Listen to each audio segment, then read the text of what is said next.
Good day, everybody. How's it going out there? Well, today we're going to talk about a thing that happened at FurAffinity and an expansion of their rule set that happened on the 19th. So, for those of you who haven't heard, which probably by now mostly everybody in the fandom has heard, so probably got to go into more commentary style at the end of this after presenting the facts. FurAffinity has expanded Ruth against youthful appearing characters in adult works, and it's expanded that to Digimon characters and Pokemon characters. So things like Bulbasaurs or like younger look, or quote unquote younger characters before they evolve, right? Things that canonically have that sort of blurred gray line of like, this is what a Pokemon looks like when it's younger and things like that. So it's more of an aesthetic sort of thing instead of a mental sort of thing, since canonically in these genres, in these monster games, as it were, a character could be in a certain form for their entire lifespan, even after they reach quote-unquote mature age. It's a lot of stuff, and it's a lot of technical stuff. If you're not a fan of the Pokemon or Digimon universes, it's kind of a lot of stuff to explain. But technically, what it all boils down to is that FurAffinity is sort of expanding a sort of like basically banning youthfully aesthetic characters or chibi characters or minor appearing characters from appearing in adult works, and expanding that. So you could read the full article that is written out here in this article here. It has links to the announcements and things like that. So basically, on May 19th, they did the original announcement to expand the rule set that bans the portrayal of youthful characters. And so it's not like they introduced the banning of what is known as Cub, which sort of goes over. They FurAffinity actually banned that back in 13 years ago, and we had an article on that as well.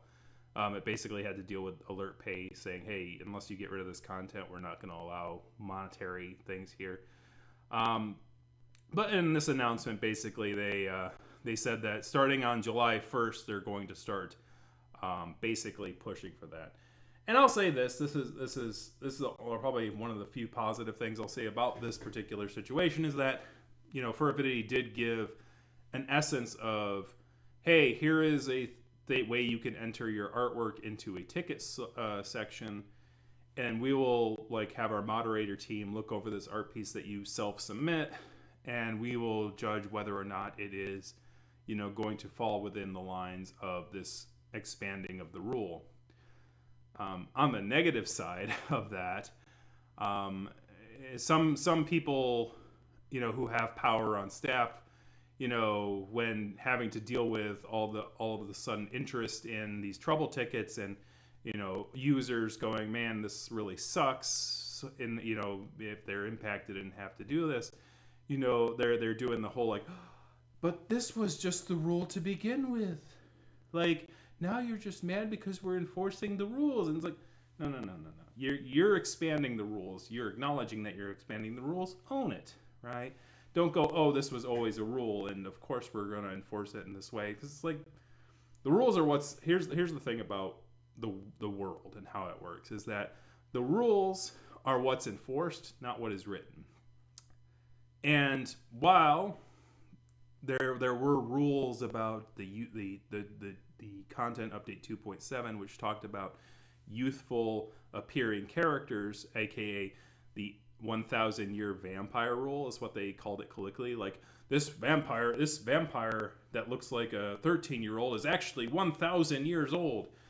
There was a Cowboy Bebop episode that actually had a character that canonically, appeared to be looked like they were 7, but they were actually like 300 or something like that. And that character gave I can't remember the main character's name in Cowboy Bebop, but it gave the characters a run for their money. He was very, very intelligent and very able to catch the cast off guard. I remember that episode. But basically, they are basically saying, hey, this character is trying. It looks like you're trying to basically do some sort of loophole where you're allowing these characters to be used in adult works because of their appearance, but not because of their mental facilities. And that's sort of an interesting thing when it comes to the more adult works or the more lurid works, is that is the person who is engaging in that in an adult manner really taking into account the mind and the mentality of that person, or are they looking more at the sort of the quote unquote flesh, right? That's the sort of visceral physical appearance of something, right? And it's interesting in that case because there are people who are what they would call sapio, right? People who endemi, people who like don't care about the physicality of something but care about the mental capacity of a person and things. And there are people who are more visceral, which is why things like asexuality and like pansexuality and things like that exist, right? And sapio, right? There's things that skew towards the mental and there's things that skew towards the physical.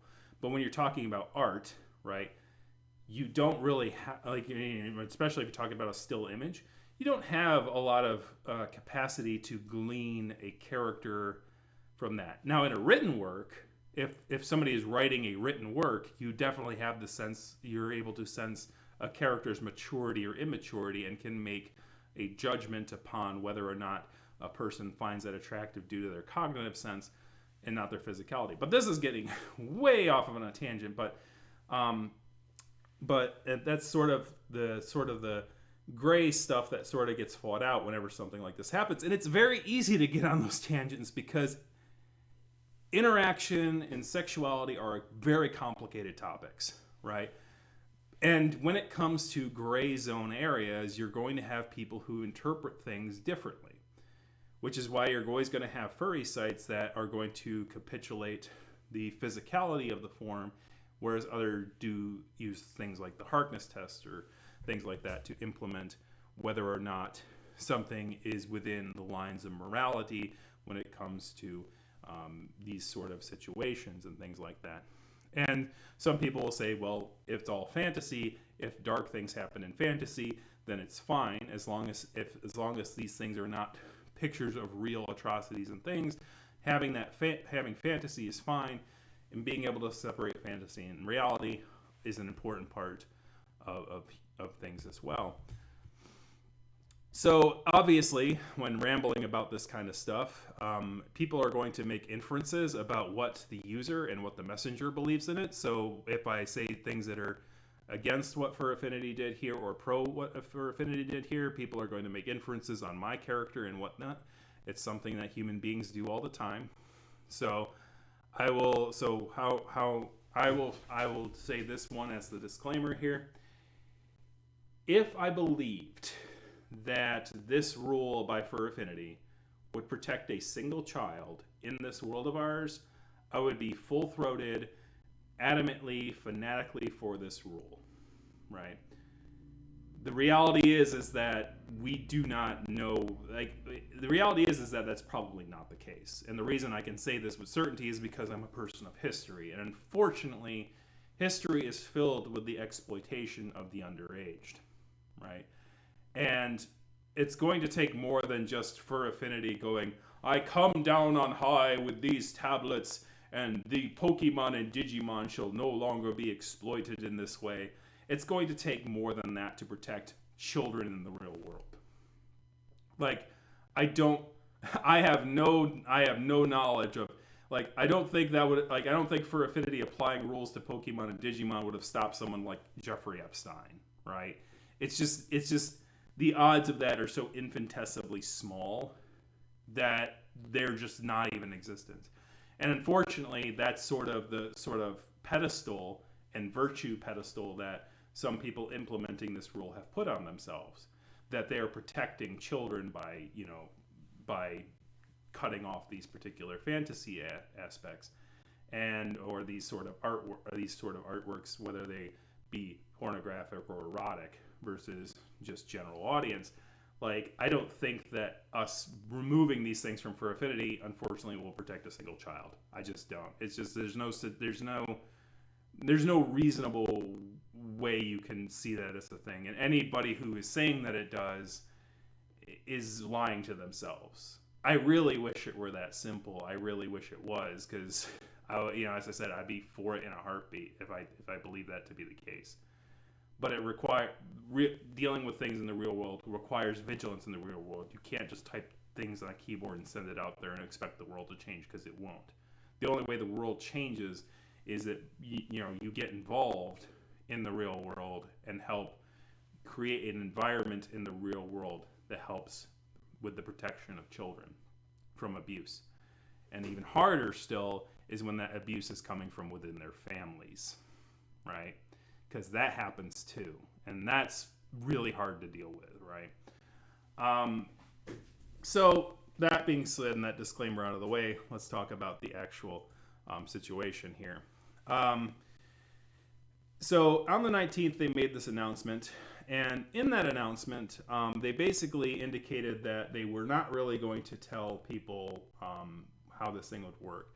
So people submitted these trouble tickets to FurAffinity, and I saw some journals on FurAffinity dealing with these things, particularly on the case of Pokefurs, which are furries who have Pokemon characters and enjoy the Pokemon series.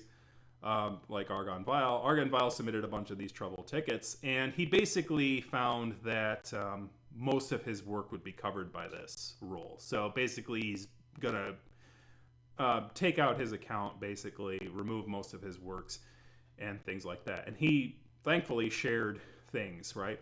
He basically, and this was after the 19th, he basically said, here are some characters that I found that they were saying no to.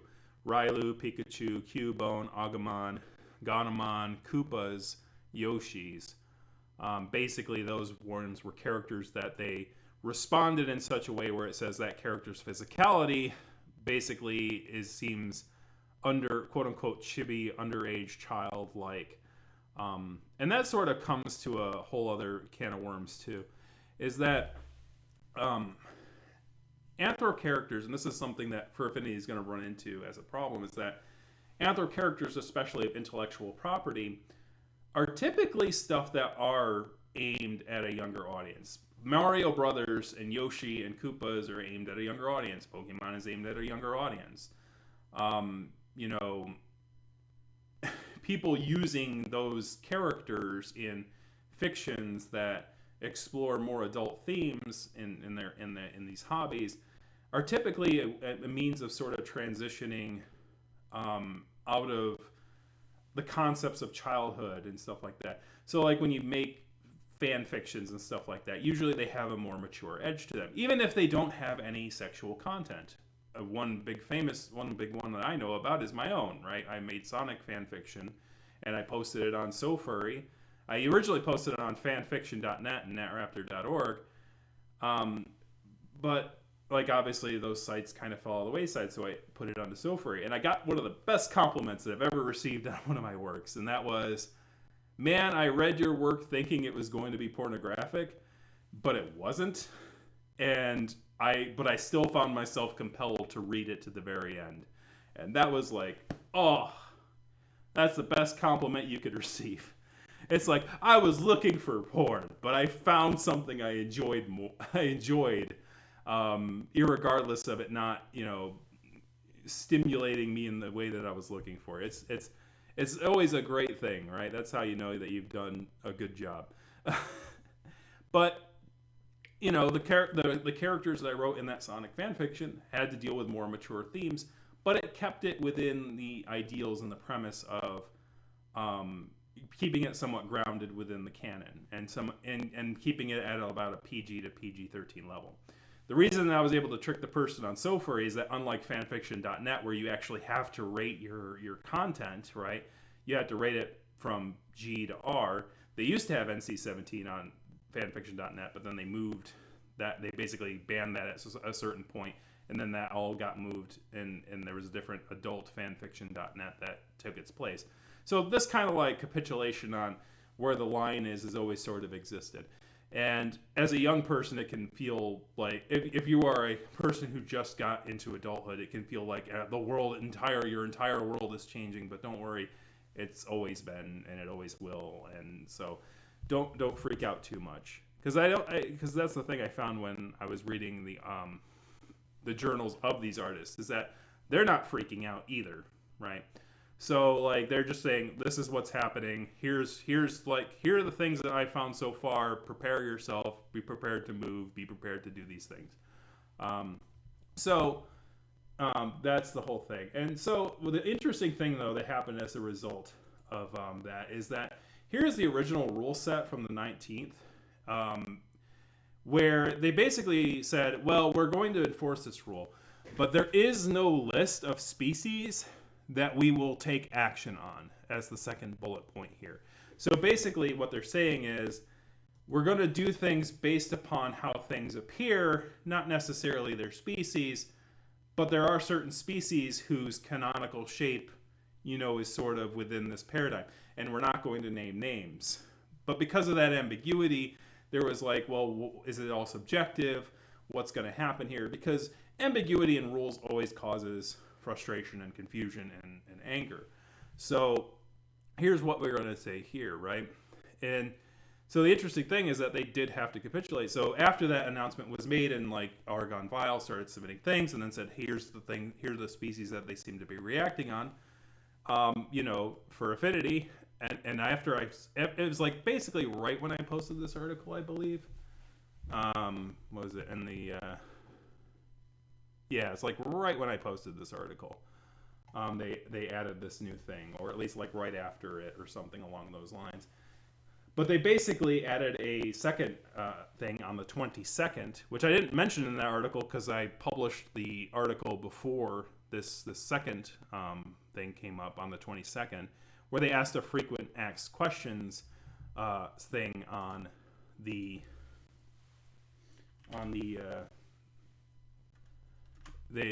thing, right? And there's been a third one since then. There's one on May 24th. Due to some of the reactions on that, it's like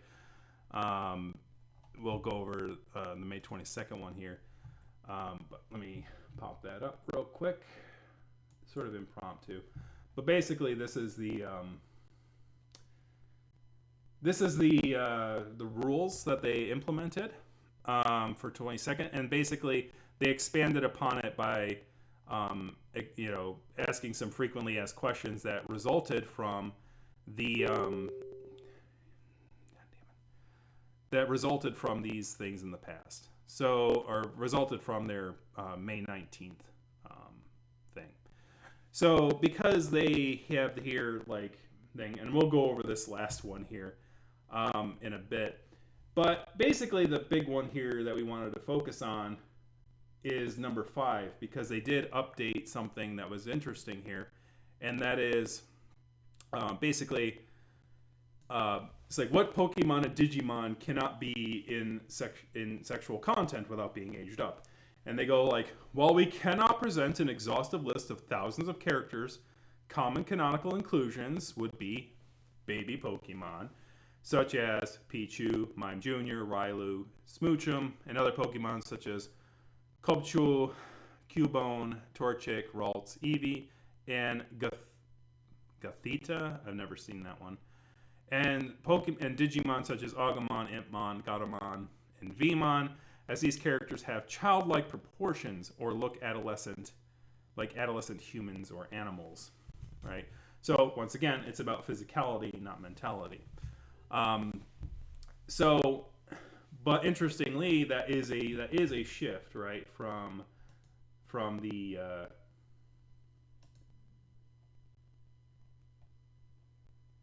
that is a shift from the May 19th thing where they said, well, we don't have a list of these characters, but apparently they sort of do, but also they sort of don't, right? They're like, we don't have time. Nobody have time for listing out all these characters and things like that. No, nobody have got time for that. But the sad part is that a year ago, right, there was somebody who had time for that. And I think I have the perfect person for the job. Take it away. Not as cute. Smash. Pass. Pass. Pass. Pass. Pass. Pass. Pass. Pass. Pass. Pass. Pass.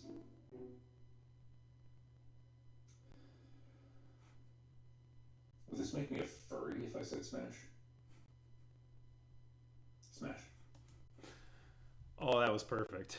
I didn't even plan that part. But yes, that does make you a furry. If I say smash, does that make me a furry? Yes. Anytime you said smash on any of those Pokemon Markiplier. But yes, rating these things makes you a furry. And by the way, a non-furry, as he kind of portrayed there, took the time to go through all of the Pokemon that were released up to a year ago and basically say yay or nay, right?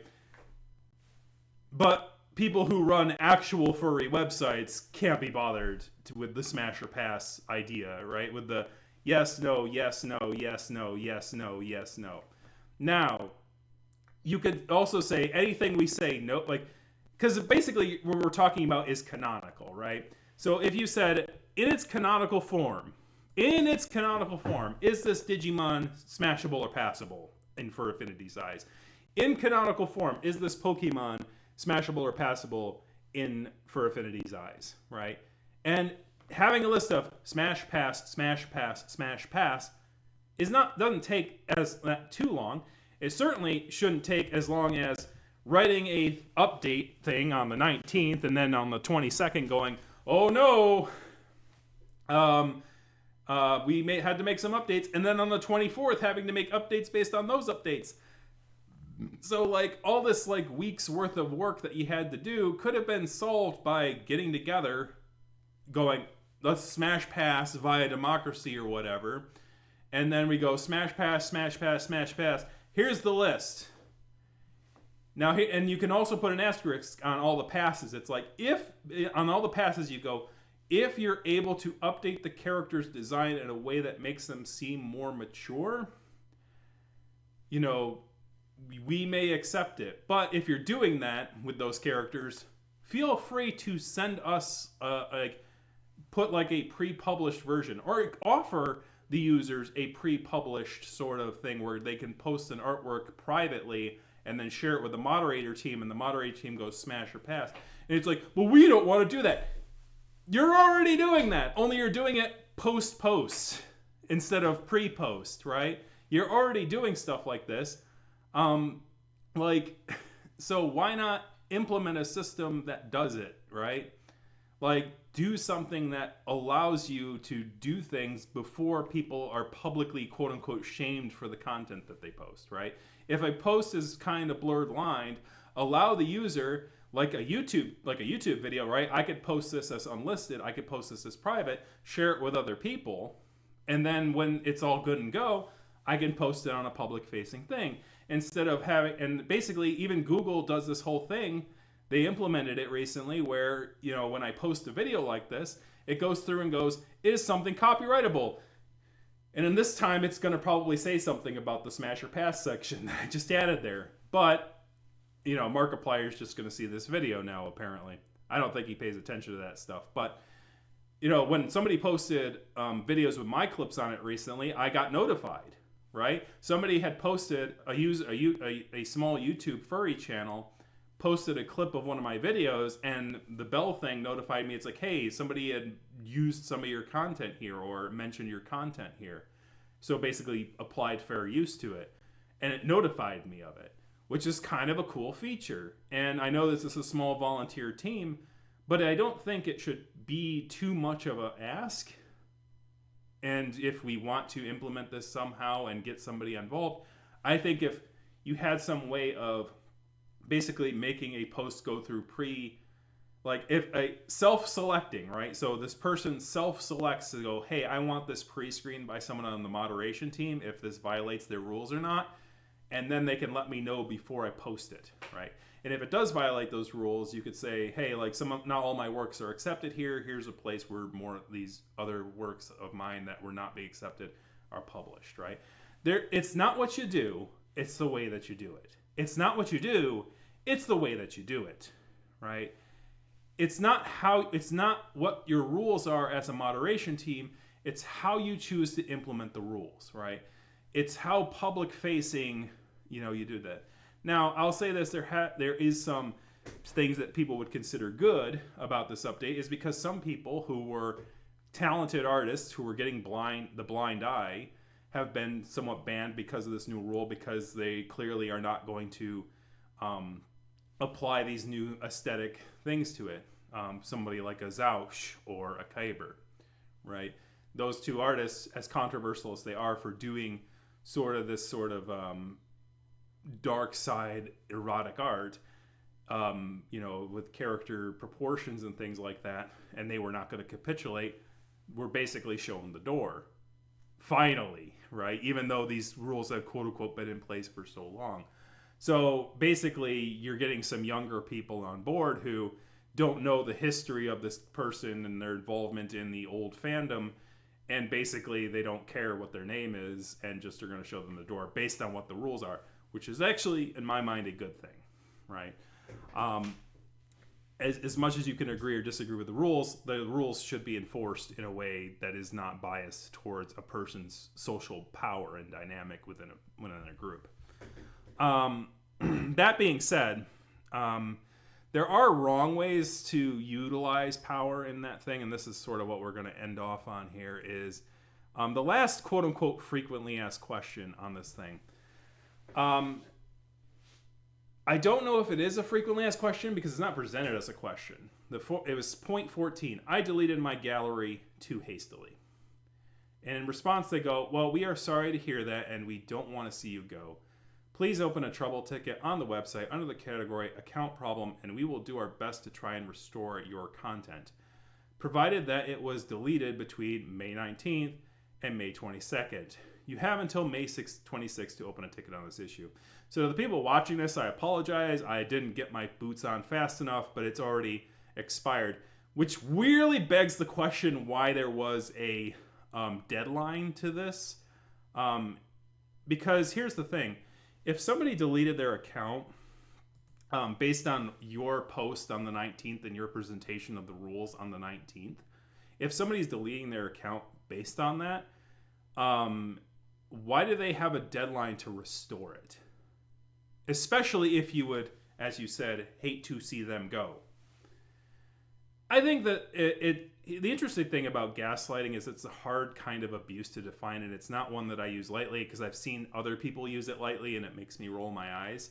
Like, it's like, oh, you're making me do this thing, this chore. Oh, you're so gaslight.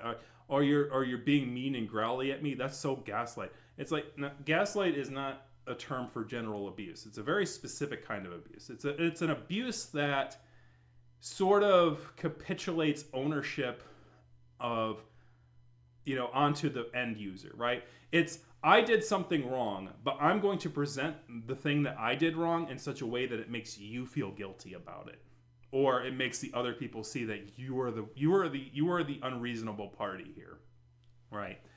And this unfortunate ending to the frequently asked questions thing reeks of it, and I'm going to kind of explain why. Number one, the question is not presented as a question.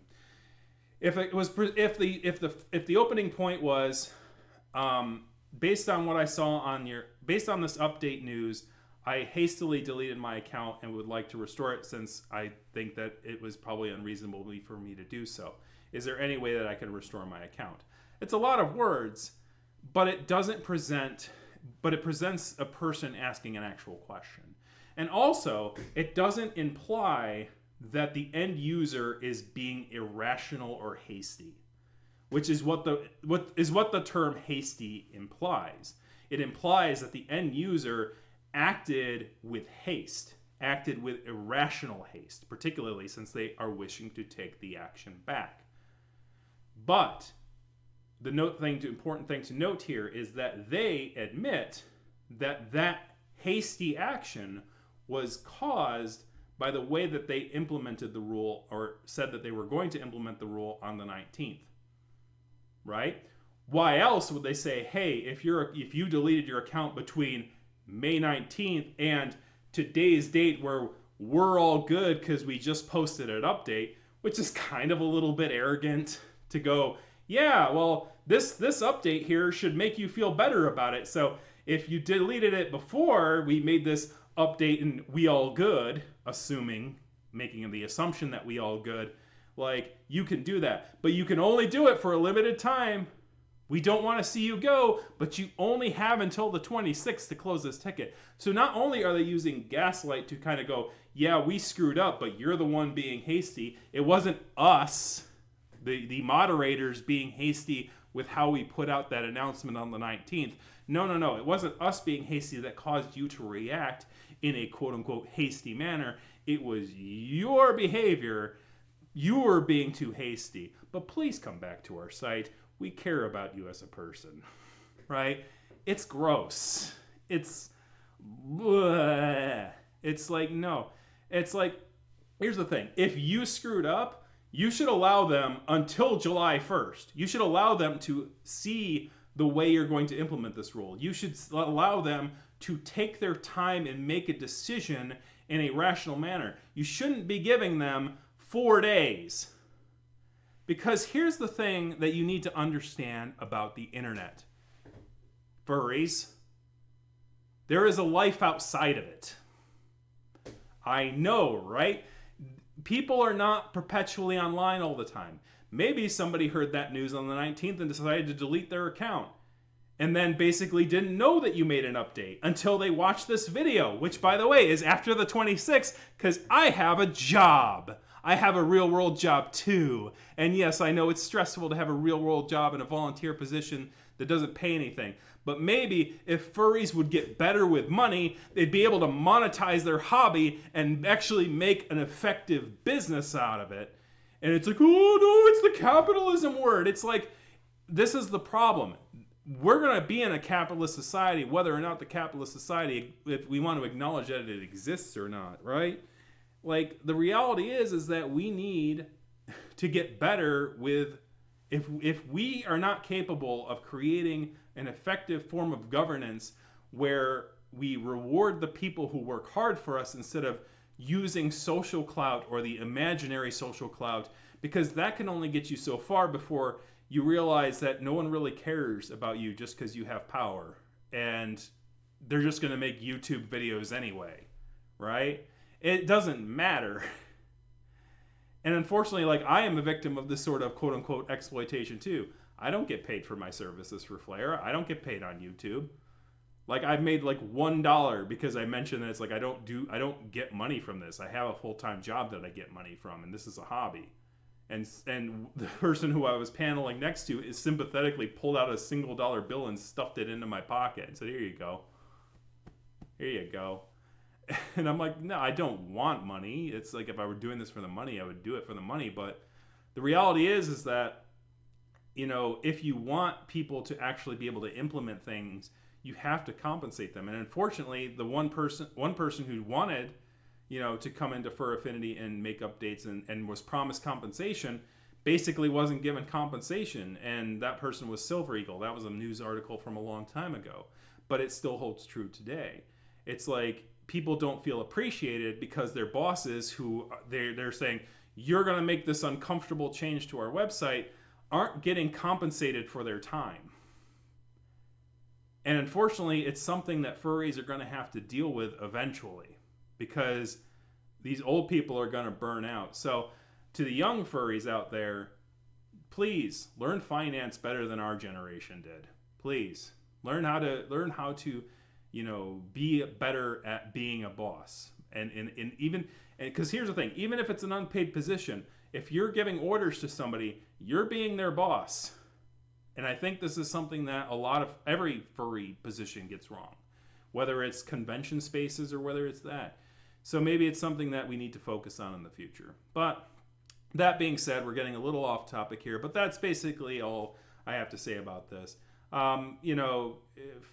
Furry, like, internet, well, fortunately in the internet, we can easily move from one position and the other.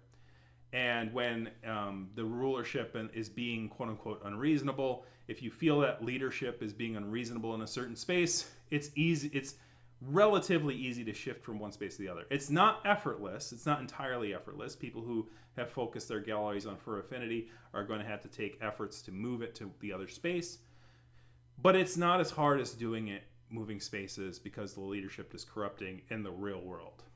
And unfortunately for me, that's another transition because these last 2 weeks of May have been a lot of stuff going on in the furry fandom. And yes, that means we're going to be talking about Megaplex next time, because I don't need to know that that's the thing I need to talk about next time, because it is a big deal and it is a big issue in the fandom, and it is even getting mainstream coverage. So that'll definitely be the thing that we cover next time. Until then, thank you very much for watching. Kick a like, kick the subscribe button, kick a comment in the comment section. Are you a Pokefer who's been impacted by this? Or are you moving to a website? And if so, which one? Are you actually very happy with FurAffinity's rulings? And maybe it's like, hey, maybe I'll start posting things there now because, you know, that Pokemon and Digimon work made me uncomfortable. Let us know. Thank you very much, and we will see you guys next time. Have a good one.